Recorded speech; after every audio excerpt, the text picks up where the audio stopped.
1978, à l'issue d'une tournée de conférences de 71 interventions au Canada et en partie aux États-Unis, j'ai rencontré Alan Hynek, le fameux astronome décédé depuis, américain qui enseignait dans la Northwestern University et qui était le numéro 1 d'ufologie mondiale. Alan m'a fait un cadeau, c'est cet agrandissement de la cabine Apollo 11 que vous voyez derrière moi. Cela pour nous amener peu à peu aux États-Unis où, bon, bien sûr, il y a davantage d'observations d'OVNI parce que c'est un territoire immense. Mais bien que la censure existe aux États-Unis comme partout ailleurs sur la Terre, paradoxalement, l'information y est plus libre. Et nous allons nous en rendre compte au cours de cette vidéocassette.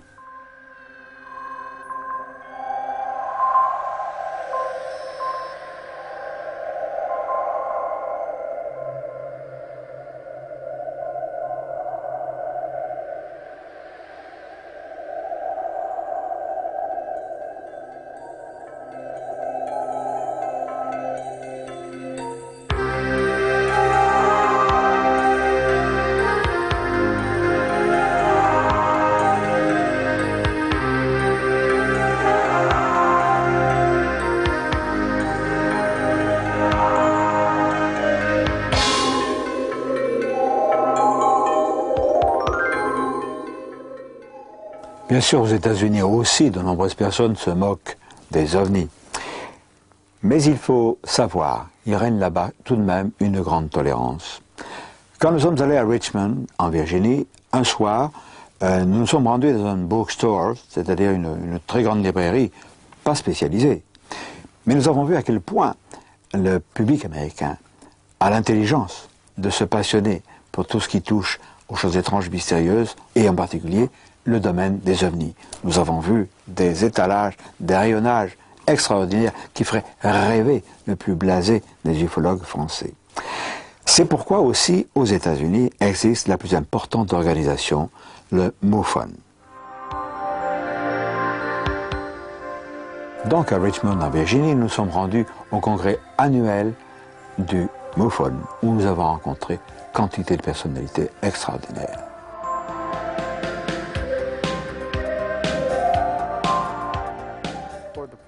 En France, le MUFON n'est pas connu. Pourriez-vous nous le présenter? Oui, je suis le directeur international du réseau mutuel OVNI, dont les initiales sont MUFON, M-U-F-O-N. Nous sommes la plus grande organisation OVNI au monde. Nous couvrons toute la planète. Aux États-Unis, nous avons un directeur pour chaque État et nous divisons chaque État dans un groupe de comtés où des directeurs de section supervisent les enquêtes sur les OVNI dans leur secteur. C'est ainsi que nous obtenons nos données brutes qui deviendront nos rapports et nos études. Nous avons environ 167 consultants qui sont titulaires d'un doctorat. Ce sont des docteurs en médecine, des psychiatres et même des vétérinaires, des chirurgiens et autres. Nous avons également plus de 200 personnes qui sont titulaires de maîtrise, que nous appelons des chercheurs spécialisés, afin de couvrir un vaste champ de compétences. Parce que l'ufologie, d'un point de vue scientifique, aborde de nombreux domaines. Nous avons découvert que 80 à 90% de nos données brutes s'avéraient être quelque chose de banal pouvant être expliqué. Le plus souvent, il s'agit de débris venant de l'espace ou de la planète Vénus, ou bien la Lune vue sous des conditions inhabituelles. Des choses naturelles, des avions publicitaires et ainsi de suite. Mais 10 à 20% défient toute explication. C'est ce que nous appelons les ovnis et c'est ce qui nous intéresse. Parmi ces cas résistants à toute explication, nous allons citer bien sûr celui de Gulf Breeze, qui est un golfe près de Pensacola, en Floride. Et là, nous allons constater que les autorités font un blackout particulier parce qu'elles sont directement impliquées. C'est Donald Ware, un remarquable ufologue américain, qui va nous en parler.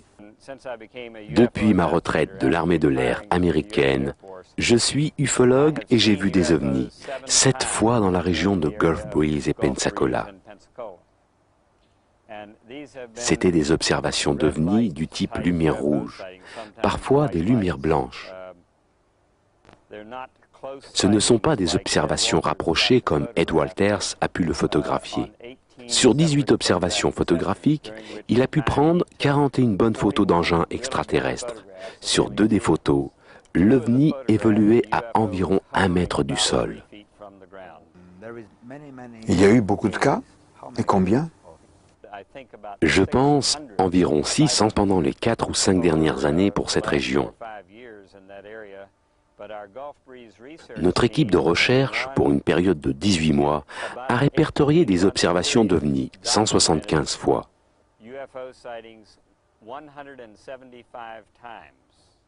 Ils se montraient alors 3 fois par semaine.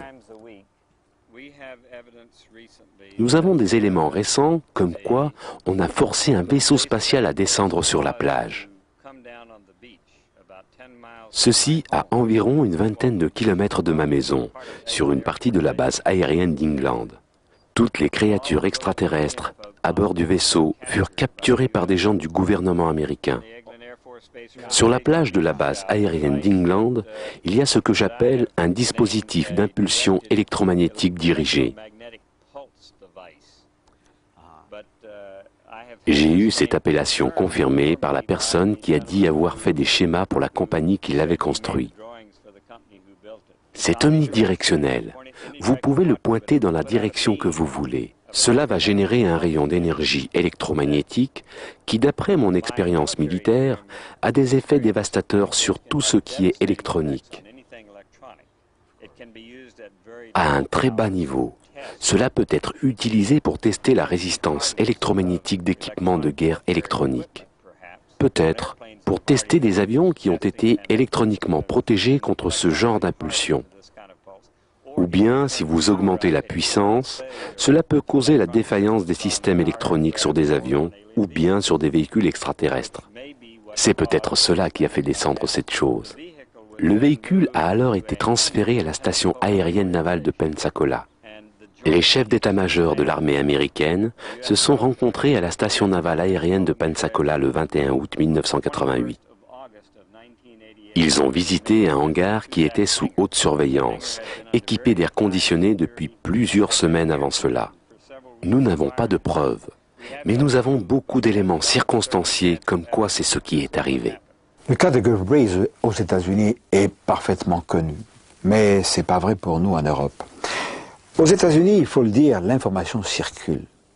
Il y a une production énorme d'ouvrages sur l'ufologie. Nous nous en sommes rendus compte au congrès du MUFON à Richmond, à Virginie, avec l'abondance des stands qui proposaient des livres neufs, bien sûr, des nouveautés, mais aussi de très vieux bouquins. Et j'ai eu la surprise de trouver la traduction de mon bouquin « Les secours volants de notre monde », un documentaire, qui est paru en 1954 en France, mais la traduction anglaise a été publiée en 1956.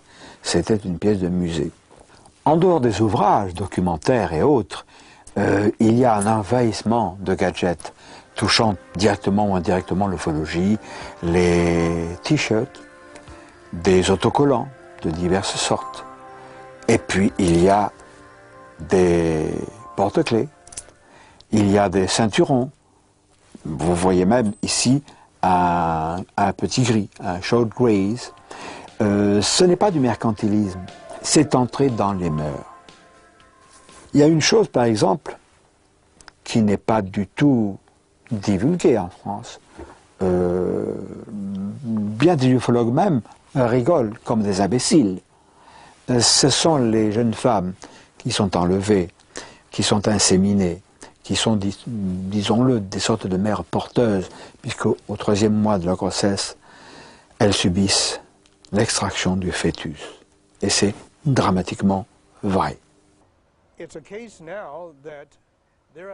C'est un fait maintenant qu'ils enlèvent des hommes et des femmes afin d'utiliser leurs ovules et spermatozoïdes pour inséminer des femmes.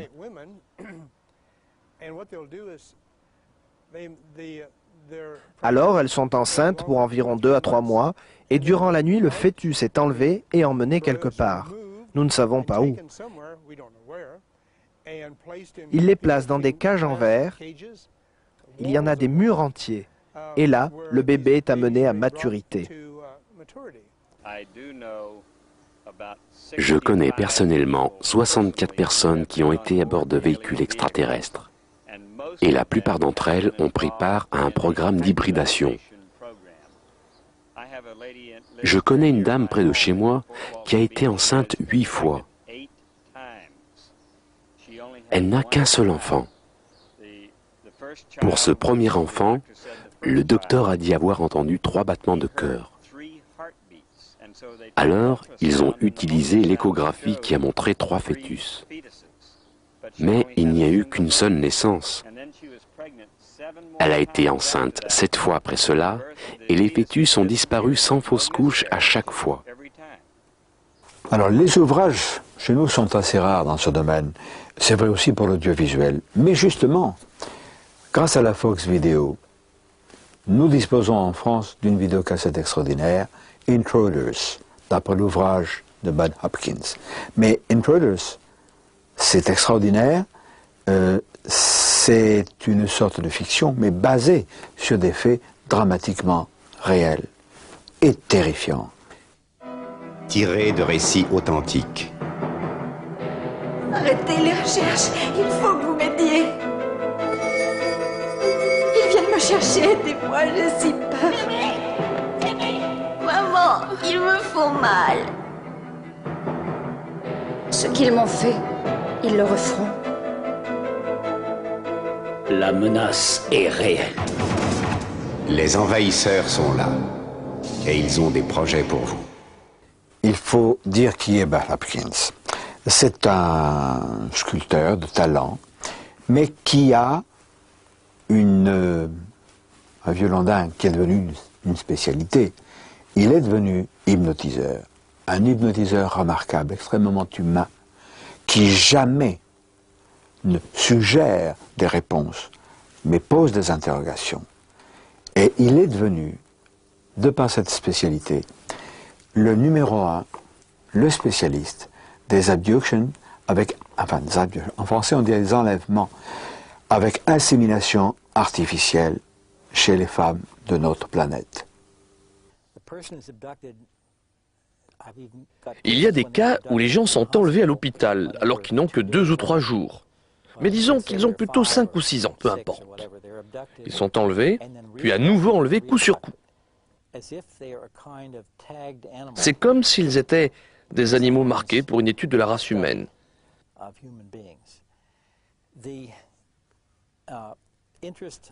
L'intérêt de ceux qui sont dans les ovnis est très clairement exprimé dans le film.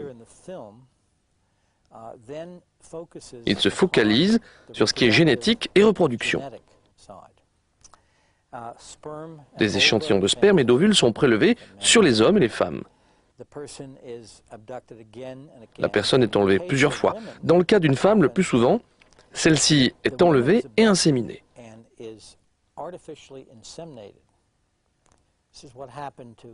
C'est ce qui est arrivé à Kathy Davis et qui a inspiré le film Intruders.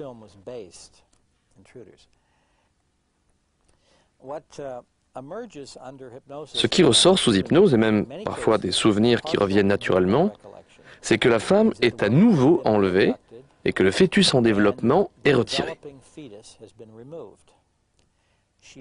Parfois, elle peut se rappeler un enlèvement précédent où elle est inséminée artificiellement par une sorte d'instrument.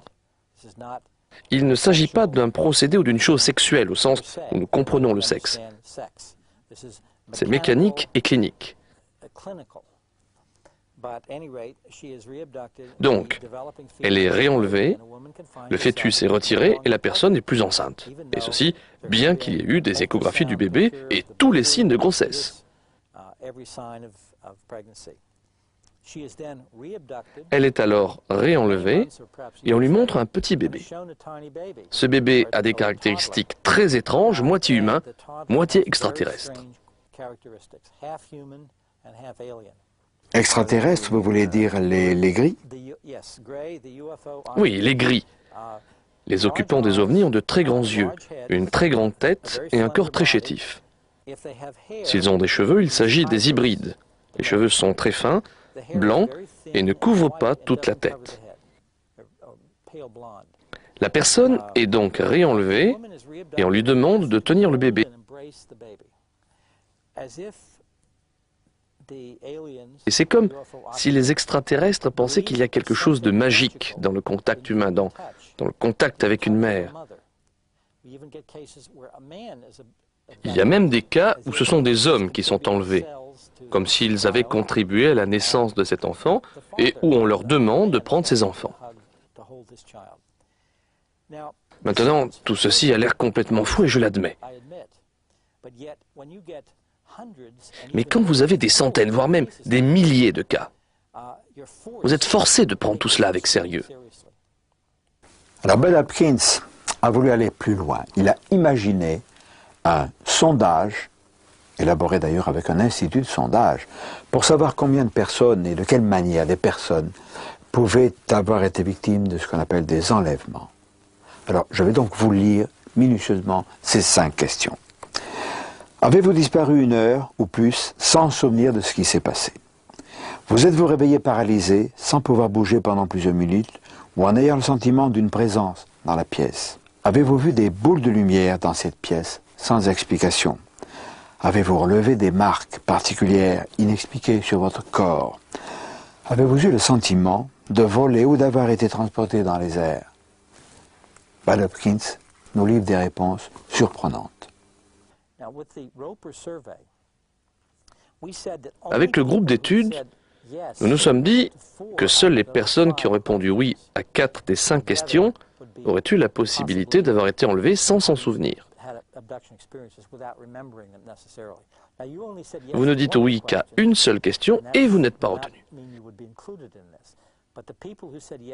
Mais les gens qui ont répondu oui à 4 des 5 questions totalisent 2% de la population, ce qui fait 1 personne sur 50. Et si la population des États-Unis est de 250 millions de personnes, alors nous avons affaire à un très grand nombre d'enlevés. Alors 2% de 250 millions d'habitants aux États-Unis, cela fait 5 millions de personnes, 5 millions d'Américains qui ont été, ou disons qui auraient été, mais moi je pense, qui ont été enlevés par ces êtres. Ces êtres qui, à l'échelle planétaire maintenant, parce qu'il n'y a pas que les Américains, on commence à avoir en France des activités de gris. Par exemple, non pas celui-là, négligeons celui-là, mais celui-ci a sévi quelque part dans l'est de la France. Il n'y a pas tellement longtemps. Et cette enquête, nous sommes en train de la mener. Alors, pour en revenir à ce phénomène mondial, nous ne connaissons pas exactement les intentions des gris. Oh, bien sûr, assimilation, mutilation, mais les autorités se taisent. Je le répète, c'est le blackout. Alors, il faut aller plus loin et écouter ceux qui ont fait des constatations, ceux qui ont enquêté, ceux qui savent.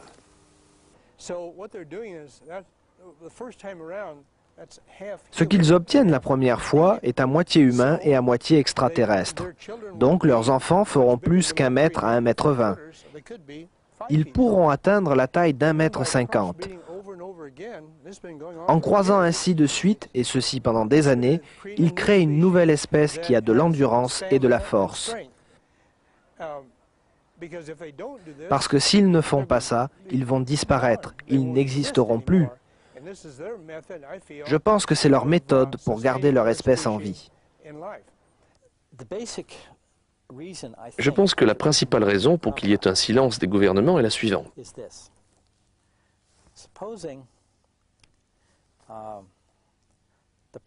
Supposons que le président de la République annonce ceci. Mesdames et messieurs, les extraterrestres sont présents dans notre environnement, nous ne pouvons rien y faire. Ils peuvent surpasser en vol tout ce que nous avons. Ils enlèvent des Français, des hommes, des femmes et des enfants la nuit. Ils ramènent ces personnes en effaçant leur mémoire et en les utilisant pour faire des expériences. Nous ne pouvons rien y faire. Pour couronner le tout, nous ne savons pas où tout cela doit aboutir. Nous ne savons pas finalement s'ils se montreront amicaux ou non. Je vous ferai savoir quand nous en saurons plus. Merci et bonne nuit. Je pense que ce serait la panique. Et aucun gouvernement, François Mitterrand ou un autre, ne prendra les devants pour avouer une telle faiblesse. Nous sommes prisonniers. Oui, c'est entre leurs mains. Il n'y a rien que nous puissions faire. Maintenant, et c'est très important, je ne les vois pas comme des ennemis qui nous malmèneraient de façon délibérée. Ils n'ont pas l'air de faire ça. Ce ne sont pas des amis qui nous aident non plus. Ils sont ici pour leurs raisons. Il est malheureusement difficile, sinon impossible, d'en savoir davantage sur le comportement, sur les motivations des extraterrestres en raison de la censure du blackout appliquée par les gouvernements, tous les gouvernements. C'est pourquoi un groupe de gens courageux aux États-Unis ont créé Operation Right to Know, opération droit de savoir, sous-entendu, voir la fin du secret sur les ovnis et les extraterrestres. Et parmi les fondateurs de ce mouvement se trouve Ed Komarek. Opération Droit de savoir est une organisation internationale que nous avons créée pour obtenir des gouvernements du monde entier la divulgation des secrets concernant les ovnis. À l'heure actuelle, nous sommes principalement aux États-Unis, mais nous nous sommes déjà établis dans d'autres pays comme l'Argentine et nous commençons à nous établir dans d'autres pays d'Europe. Le 5 juillet, vous allez manifester à Washington devant la Maison-Blanche. Allez-vous rassembler beaucoup de monde? Ceci est en fait notre deuxième manifestation. Lors de la première, nous n'étions que 2. Et lorsque nous sommes allés à Washington, de plus en plus de gens nous ont rejoints. Maintenant, nous avons une organisation avec des membres, une lettre d'information et avec la couverture médiatique dont nous avons disposé, nous n'avons en fait aucune idée de combien nous serons. Nous avons prévu de 50 à 100 personnes, mais nous pouvons être des centaines. L'opération Droit de savoir, Operation Right to Know aux États-Unis, a une vocation internationale. Nous avons rencontré là-bas le représentant de cette organisation en Argentine, mais Guillermo Aldonati, c'est son nom, n'a pas les mêmes coups des franches que les Américains, ni peut-être nous en France, et il va nous parler des problèmes auxquels il a été confronté. Nous avons établi des projets pour faire une manifestation analogue à celle qui va avoir lieu lundi prochain à Washington. Mais nous avons eu certaines pressions, vous savez, cela venait des politiciens et de la police. Parce qu'ils disaient que si nous faisions ce genre de manifestation, cela voudrait dire que nous sommes fous, vous comprenez?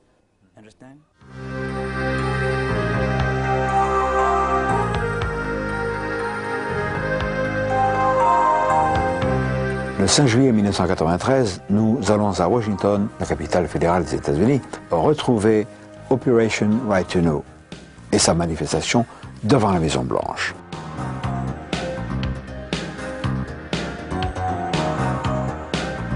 We're here to let the world know, and we're here to tell the government, no more lies!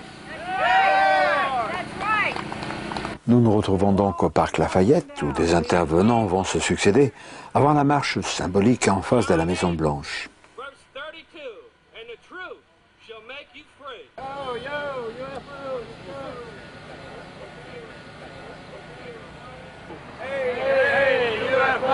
People have a right to know. Hey, UFOs, people have a right to know.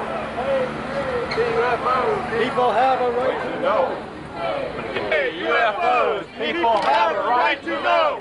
Hey, hey, UFOs, people have a right to know. Hey, hey, UFOs, people have a right to know. Hey, hey, UFOs, people have a right to know. Hey, hey, UFOs, people have a right to know.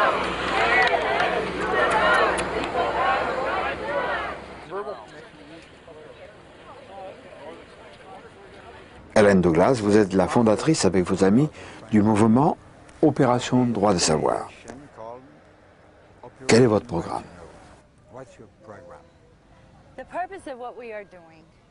Notre intention est de donner aux gens qui savent la vérité sur les ovnis le courage de rendre publiques leurs informations. Le Congrès reste en place, le gouvernement maintient son contrôle par le simple fait que les gens sont embarrassés et sont effrayés à l'idée d'être ridicules en faisant une déclaration publique. Maintenant, une manifestation comme celle que nous avons faite aujourd'hui est le prototype d'une déclaration publique. Et nous allons être un exemple pour toutes les autres organisations OVNI. Nous disons, voyez, cela peut être fait, la presse est venue et ils ne se sont pas moqués de nous.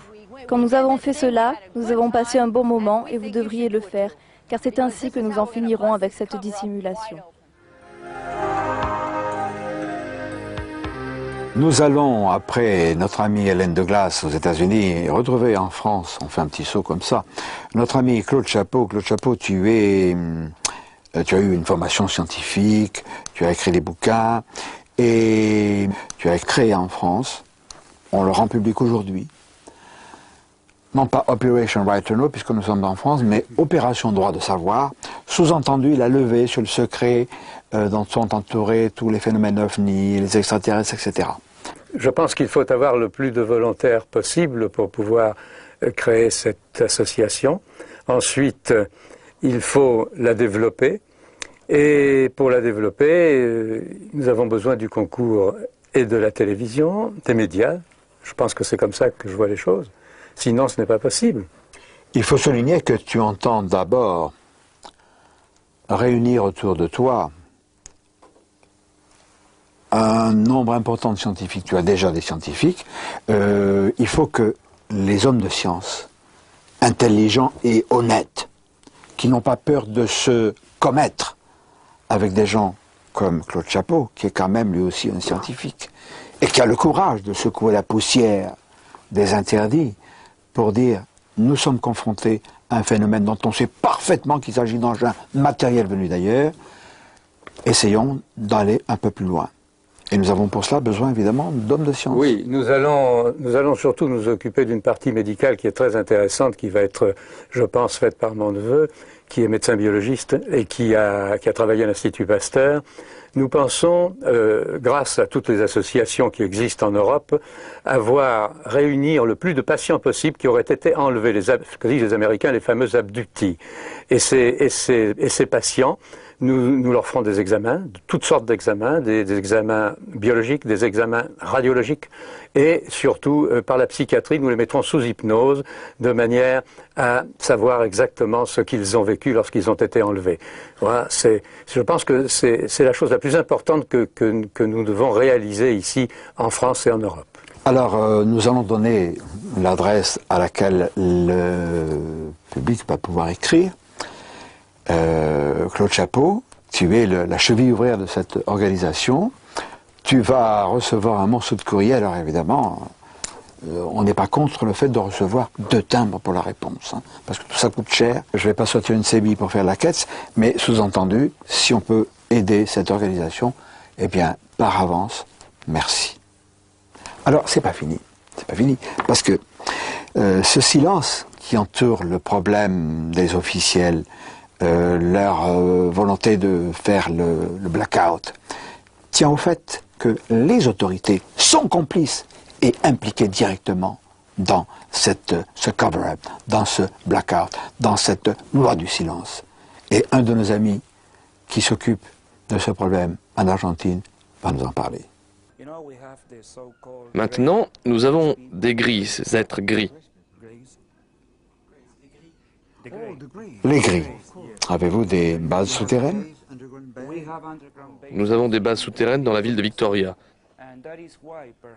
C'est peut-être pourquoi on ne veut pas nous laisser expliquer aux gens ce qui se passe ici.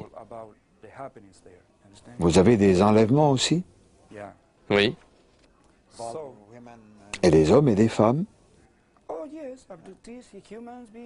Oui, ils enlèvent des êtres humains comme des femmes et parfois aussi des petits garçons. Nous enquêtons là-dessus. Les bases extraterrestres sont planétaires. Elles sont réparties partout de par le monde. Et nous avons vu qu'elles étaient protégées par leur enfouissement sous des bases militaires. C'est ainsi qu'aux États-Unis, par exemple, au sud-est de Washington, la fameuse baie de Chesapeake abrite certainement l'une de ces bases. Dans la région en particulier, il y a la fameuse base de Norfolk. Pourquoi je dis fameuse? Parce que, vous le savez, je suppose, c'est là que s'est déroulée, avec Philadelphie également, cette expérience étonnante de ce navire des Eldridge qui a été rendu invisible, pensait-on, en 1943. Ce navire s'est dématérialisé de Philadelphie, s'est matérialisé à Norfolk, des témoins en attestent, il s'est de nouveau dématérialisé là pour revenir à Philadelphie à 640 km. Nous sommes allés à Norfolk, nous avons vu certaines installations, nous avons vu notamment sur les cartes, parce que ce n'est pas des panneaux touristiques qui l'indiquent, qu'il existe dans une zone au sud-sud-est de la baie de Chesapeake, une zone avec des perturbations magnétiques. Alors, est-ce que ces perturbations magnétiques sont liées à une base, comme il en existe une, pas très loin de New York, où se déroule le Montauk Project, qui met en activité des manipulations temporelles. Et c'est fantastique. C'est un tout petit premier pas vers les manipulations du temps en tant que dimension temporelle, et donc des voyages dans le temps. Cet ouvrage est fantastique. Celui-ci aussi, où il est question justement de cette expérience de la Philadelphia Experience. Alors ces manipulations sur le temps et l'espace prouvent, je pense, une collusion avec une technologie supérieure à celle qui était la nôtre en 1943. Donc déjà, des contacts avec une puissance extraterrestre existaient. Nous n'aborderons pas ce domaine-là aujourd'hui, mais dans une prochaine vidéocassette consacrée au vortex. Alors le fait que ces expériences aient eu pour, comme l'un des pôles, Norfolk, renforce, à mon avis, la présence d'une base extraterrestre dans cette région.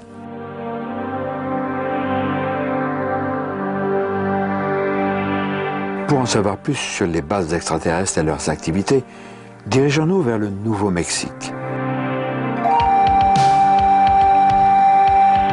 Ici, à Albuquerque, grâce à Roger Rémy, qui est un scientifique de pointe et à l'esprit ouvert, nous avons pu rencontrer des ufologues qui nous ont confirmé les fortes activités ovni de ce pays.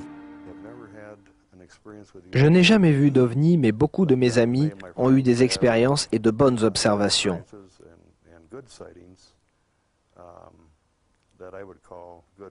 C'est ce que j'appellerais des observations sérieuses. Ce n'était pas seulement une étoile filante ou un avion ou quelque chose comme ça.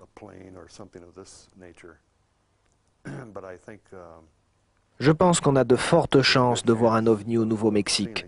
C'est une très bonne région. Pourquoi ici et pas au Manitoba ou en New Hampshire ou en d'autres États des États-Unis?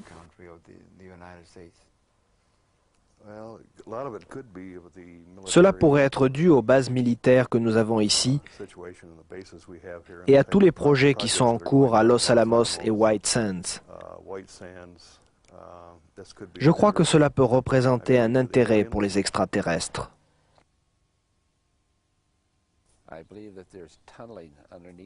Je pense qu'il y a des tunnels souterrains.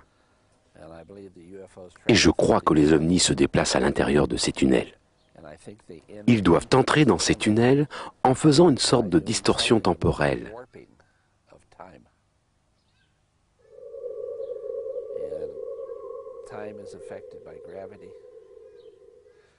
Le temps est affecté par la gravitation. Si vous pouvez créer un champ gravitationnel très intense pour quelques secondes, alors vous pouvez changer l'espace-temps. Je pense qu'il est évident que ces créatures dans les ovnis ont de grandes connaissances en ce qui concerne l'espace. La physique newtonienne, la physique einsteinienne, la physique quantique et ainsi de suite. Ils en savent beaucoup et ils savent comment manipuler ces choses. Voici la raison pour avoir des tunnels. Si vous avez une base, de toute évidence, une base militaire comme Cortland ou comme Los Alamos, celle-ci se trouve au milieu de régions habitées où il y a beaucoup de gens. Si vous avez des ovnis qui décollent et qui atterrissent de Los Alamos ou qui décollent et atterrissent de Cortland, il est évident qu'un grand nombre de gens vont les voir. Pour être plus clandestin, pour être plus secret, vous volez dans les tunnels et vous sortez à un endroit où personne ne va y prêter attention. Je pense qu'il y a des tunnels qui vont du mont Arculeta à Los Alamos. Je pense aussi qu'il y a des tunnels dans d'autres endroits du Nouveau-Mexique. Peut-être qu'ils partent du VLA. Ce sont de très grandes antennes. Le Very Large Array est une installation de radiotélescope, une succession d'immenses coupoles, comme nous le voyons, qui utilise le principe de l'interférométrie. Megacity, justement, utilise ce Very Large Array. Megacity, dont on a dit qu'il faisait des recherches sur les communications extraterrestres, moi je veux bien. Il semble en réalité qu'il y ait là aussi, là-dessous, une notion d'étouffoir, minimiser le programme de recherche sur les ovnis pour monter Megacity. Paul Picard a d'ailleurs écrit un ouvrage remarquable sur le phénomène ovni, sur les recherches, et nous parle de ce Megacity. Au Nouveau-Mexique, il y a eu de nombreux crashs d'ovnis. Nous le répétons, on ne le répétera jamais assez. Et l'un de ces crashs a été transposé en Suisse par Sidney Sheldon dans ce bouquin publié aux Presses de la Cité, qui est une fiction basée sur des faits. C'est passionnant.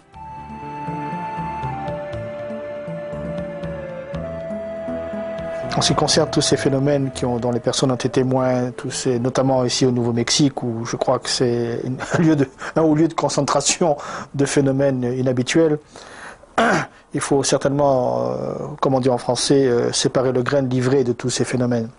Et quand on a fait ce travail, on s'aperçoit qu'il reste un substrat de phénomènes inexpliqués dans le domaine des crashs.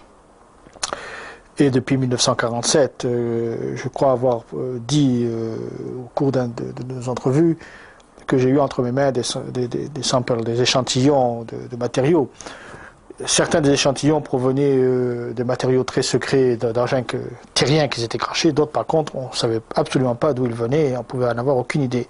Mais en fait disons que la communauté politique et scientifique est très muette sur ce sujet.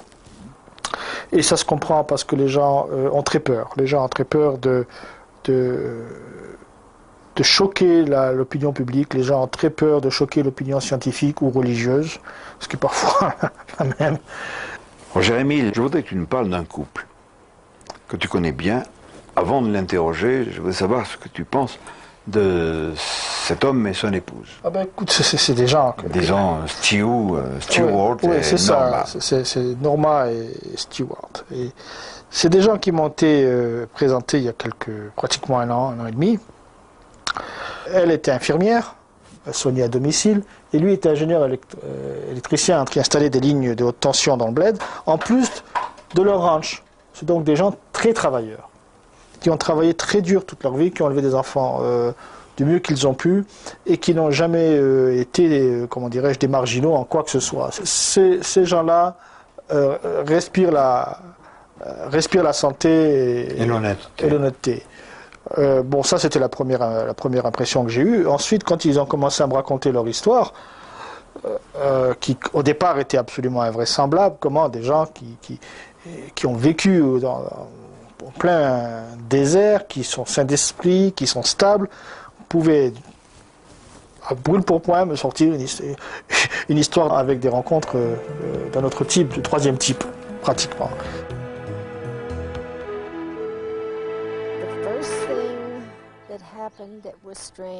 La première chose étrange qui est arrivée a été mon observation avec mon mari et ma fille la plus âgée d'un objet en forme de cylindre qui bougeait en tournoyant autour du sommet d'une montagne appelée Twin Peaks.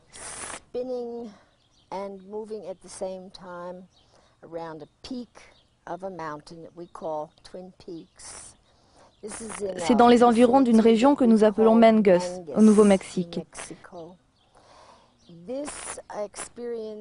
C'est arrivé une fois avec mon mari, ma fille et moi-même, et une fois juste avec mon mari et moi-même.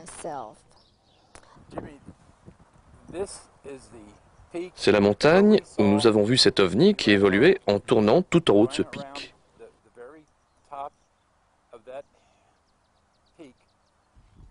C'était durant le jour ou la nuit? Dans le courant de la journée, je dirais que ce serait à peu près à cette heure-ci dans l'après-midi. Est-ce qu'il reflétait la lumière du soleil ou est-ce qu'il avait ses propres lumières? Non, il n'y avait pas de lumière dessus, c'était une sorte de couleur aluminium argenté.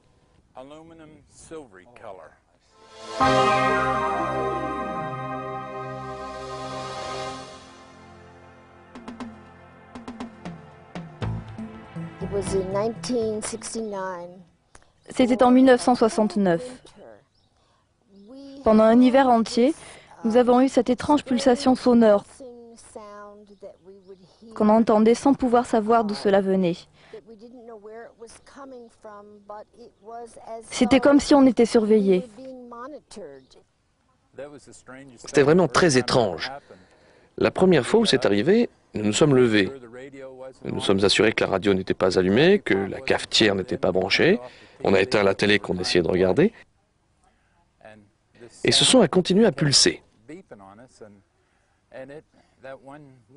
Et c'est arrivé tout au long de l'hiver.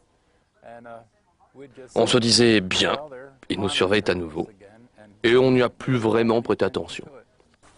En fait, comme nombre de contactés, Norma et Stewart ont été tout au long de leur vie quasiment surveillés, suivis par les extraterrestres. Stewart nous a emmenés dans leur ranch, là où justement lui et son épouse, Norma, ont vécu d'étranges aventures.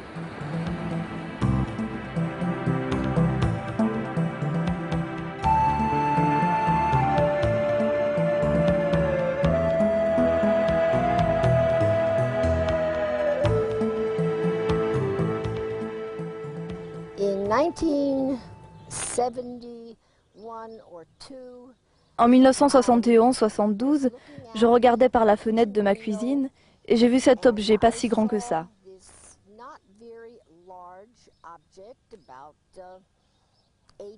Environ 25 mètres de longueur pour à peu près 12 mètres de largeur.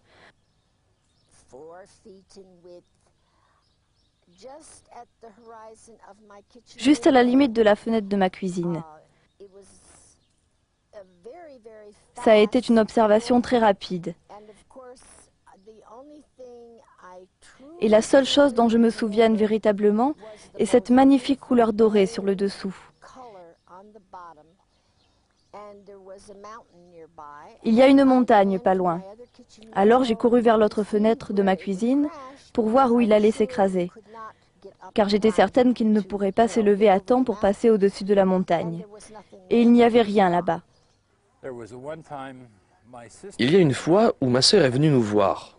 On lui a raconté pour les ovnis qu'on observait. Elle nous a dit qu'elle aimerait en voir un.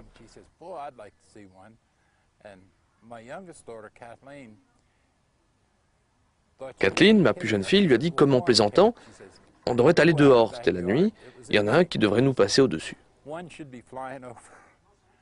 Et bien sûr, il y en a un qui nous a survolé juste au-dessus des arbres, avec ses lumières allumées. Ma sœur était absolument étonnée qu'elle ait pu voir une chose pareille.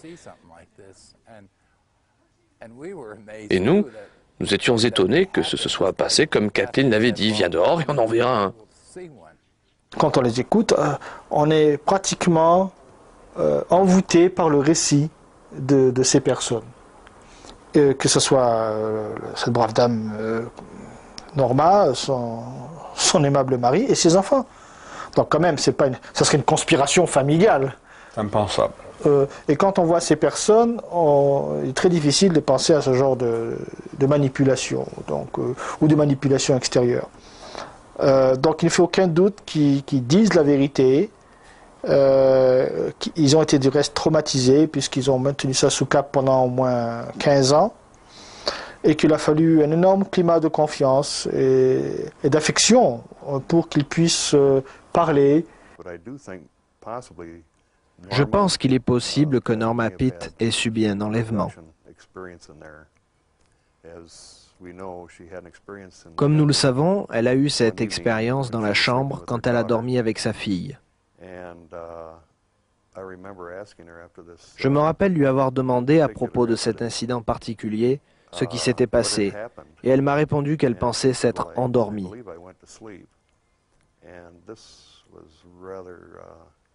Et c'est plutôt un bon signe en faveur d'un enlèvement. Ma fille, je suppose, dormait sur le ventre. J'étais couchée sur le dos.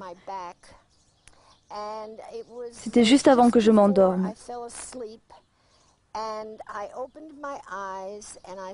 J'ai ouvert les yeux et j'ai vu un cercle de lumière blanche sur le plancher de la chambre. Mais cela venait à travers le toit, comme ceci.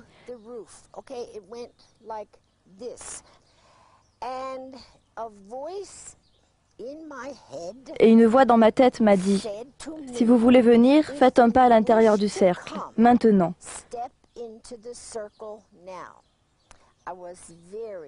J'étais très effrayée. Je ne pouvais pas savoir qui c'était ou ce que c'était.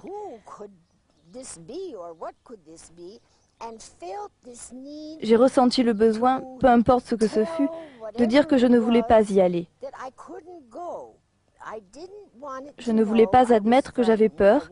Je voulais avoir une bonne raison. Donc j'ai dit dans ma tête, j'ai un jeune enfant, je ne peux pas quitter cet enfant. Je dois m'en occuper jusqu'à ce qu'il grandisse. Après ça, j'ai fermé les yeux et je me suis réveillée le lendemain matin. Plus tard, j'ai remarqué cette tache sur ma jambe. J'ai cru que je m'étais donné un coup avec le lave-vaisselle. Finalement, je suis allée voir le docteur et on m'a dit que j'avais un mélanome de la peau.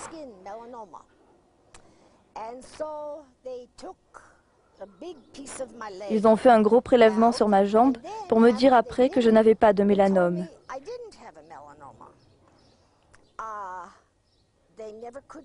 Ils n'ont jamais pu me dire ce que c'était.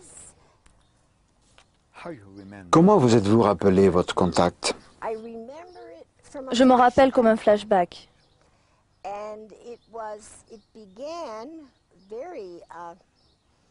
Ça commence alors que je suis très calme et que je suis à l'intérieur d'une pièce qui est ronde et d'un gris cotonneux.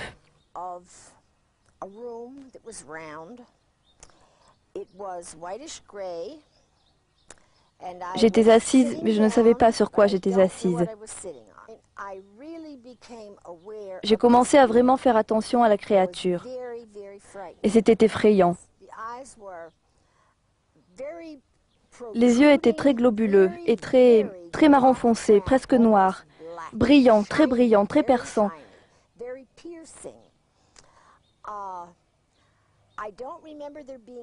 Je ne me rappelle pas qu'il y ait eu un nez et la bouche était très petite, une très petite bouche. Je ne me rappelle pas non plus s'ils avaient des oreilles ou pas. Mais je me rappelle que je ne pouvais pas voir le cou, parce que le menton descendait jusque sur la poitrine.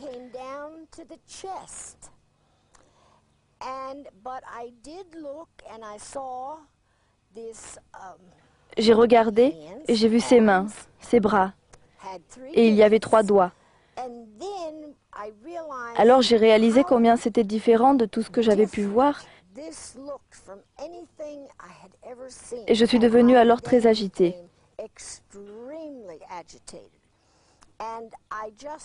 J'ai alors littéralement fermé mon esprit. J'ai décidé que je ne voulais pas en savoir plus. Point. Et je n'ai plus eu jamais d'autres souvenirs depuis que c'est arrivé. Vous voyez, pour tout cela, j'ai l'air de le prendre comme si c'était naturel. Je n'ai jamais eu la curiosité d'aller plus loin. Ce désintéressement de Norma paraît anormal. Nous n'avons pas voulu forcer sa volonté. Nous pensons, enfin je pense, qu'elle a été suggestionnée pour ne pas tout dire. C'est un cas là aussi fréquent sur tout ce qui touche aux abductees, aux enlevés, aux kidnappés par ces êtres. Elle ne l'a pas dit, mais il est possible d'envisager un enlèvement, sinon plusieurs. Alors nous allons retourner auprès de Roger Rémy et nous allons aborder avec lui le domaine des technologies nouvelles terriennes pour l'instant, qui peut-être nous permettront, nous aussi, d'établir des contacts, alors que jusqu'à maintenant c'est l'inverse. Ce sont les extraterrestres qui établissent des contacts avec nous. Nous écoutons Roger Rémy. Je développe des projets très avancés. Je suis en train de mettre un projet de recherche dans le domaine de la fusion qui pourra peut-être amener à des nouveaux développements technologiques sur des explorations, ce qu'on appelle Deep Space Exploration. De faire des nouveaux designs d'engins spatiaux qui peuvent aller sur la planète Mars en très peu de temps, en quelques jours au lieu de quelques semaines ou mois. Et en collaboration avec des universités, avec des astronautes, des formeurs astronautes comme Jacques Schmitt qui a marché sur la Lune, peut-être développer des réacteurs à fusion qui peuvent produire de l'électricité et qui brûleront, on l'espère, de l'hélium 3. Et c'est à ce sujet... Non, de l'hélium 3. Tritium est radioactif. Ce mot hélium 3, je ne sais pas s'il est très connu du public, et c'est là-dessus que je souhaiterais, en tant que membre de l'IMSA, faire vraiment une parenthèse bien marquée. On a découvert en 1985, quand on a ramené des échantillons de la Lune, que la Lune avait un minéral appelé la régolithe, et que dans cette régolithe, il y avait un gaz qui était propulsé par les vents solaires depuis des billions d'années, et que ce gaz, c'est de l'hélium 3. C'est un gaz très rare sur Terre, il y en a peut-être en tout que quelques kilos. Ou alors il provient de la désintégration des fuels radioactifs des missiles. Donc c'est un produit très rare. Mais par contre, sur la Lune, il y a pour plus de 1 millier d'années de réserve d'hélium 3 qui peut être utilisé comme carburant pour la fusion, et laquelle fusion peut produire donc de l'énergie électrique si on arrive à allumer l'hélium 3 en tant que fusion. L'avantage, le grand avantage que le public ne connaît pas, c'est que l'hélium 3 est aneutronique, c'est-à-dire qu'il ne dégage pas de radiation. Donc il est certain que nous n'avons pas tellement le choix d'avoir des progrès très substantiels dans le domaine à la fois des matériaux et de l'efficacité des conversions énergétiques. Et qui plus est, d'avoir des énergies propres, qui ne polluent pas, où il n'y a pas de déchets radioactifs. Donc quand on arrive déjà à cette progression intellectuelle et technique, le pas est presque franchi d'ouvrir la fenêtre pour l'espace. Concernant ces techniques avancées, nous allons vous proposer un document tout à fait extraordinaire. Il a été obtenu à partir de la navette spatiale américaine, donc en plein espace. Filmé lors de la mission STS-48 de septembre 1991, cette image représente une partie du globe terrestre plongée dans l'obscurité de la nuit. Dans le coin supérieur droit de l'écran, vous voyez le ciel ou l'espace. C'est au centre de ce rond qu'apparaît l'objet en cause. Jusqu'à présent, son mouvement ne semble pas anormal. Mais vous remarquerez qu'un flash va se produire sur la gauche de l'écran. Alors l'objet va modifier brutalement sa trajectoire, ce qui implique des caractéristiques de vol impossibles à atteindre pour des engins terrestres connus. Vitesse maximale 320 000 km/h, accélération 14 000 G, c'est-à-dire 14 000 fois l'intensité de la pesanteur que nous subissons à la surface de la Terre. Sur cet agrandissement, nous verrons mieux ce changement de direction et vous remarquerez aussi un trait lumineux qui semble frôler l'objet après cette modification de cap.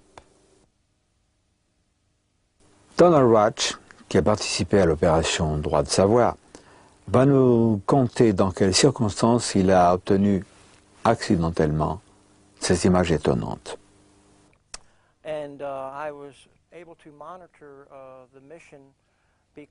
J'ai pu regarder cette émission parce que sur ma télé par câble, le canal 6 est celui du collège de ma ville.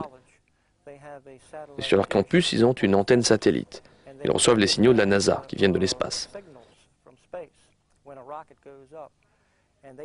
Le signal est ainsi passé par la télé par câble et je l'ai enregistré avec mon magnétoscope. J'ai ainsi enregistré 12 heures d'émission. Et quand j'ai regardé celle-ci, j'ai remarqué qu'un segment appelé événement numéro 2 montrait un objet montant le long de la limite de la Terre. Celui-ci passait le long de la courbure de la Terre et alors un flash lumineux apparaît. L'objet réagit à ce flash lumineux comme si quelque chose lui tirait dessus. L'objet fait un tournant de 145 degrés et sa vitesse augmente de 3 fois. Et après une seconde et demie, il y a 2 lignes lumineuses qui sont lancées depuis la Terre vers l'objet, comme si on lui tirait dessus.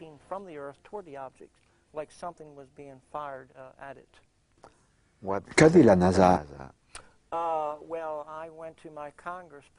Je me suis tourné vers mon député et lui ai envoyé une copie du film. Elle a alors transmis à la NASA. Ils ont envoyé une réponse dans laquelle ils maintenaient que l'objet était un débris et que ce débris n'était qu'à quelques trentaines de centimètres de la caméra. J'ai alors envoyé le film à Richard Hoagland, qui avait fait des études sur les monuments de Mars. Lui et un docteur en physique ont analysé le film et sont arrivés à la conclusion que l'objet n'était pas à quelques mètres, mais à 2800 km de la caméra. Vous remarquerez que la NASA a parlé de débris de glace. De glace, pas de glace à la vanille, bien sûr, ni de glace de morceaux de miroir, non, mais d'une glace qui se forme autour de la navette.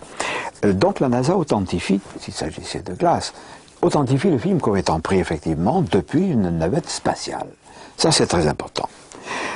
Mais la manière, la vitesse dont le déplacement de cet engin, tout ça, est quelque chose de tout à fait bizarre et insolite qui ne correspond pas avec notre technologie.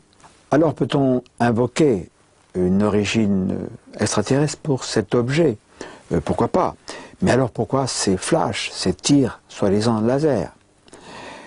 D'après Roger Rémy, il pourrait s'agir d'une nouvelle technologie mise en œuvre par l'Air Force. Bon, nous savons que l'Air Force travaille sur des projets extraordinaires. Voici un document émanant de la NASA. Oh, nous ne l'avons pas volé, nous ne l'avons pas dérobé. C'est un document qui est disponible. Et il fait état de choses tout à fait étonnantes dans le domaine de la technologie.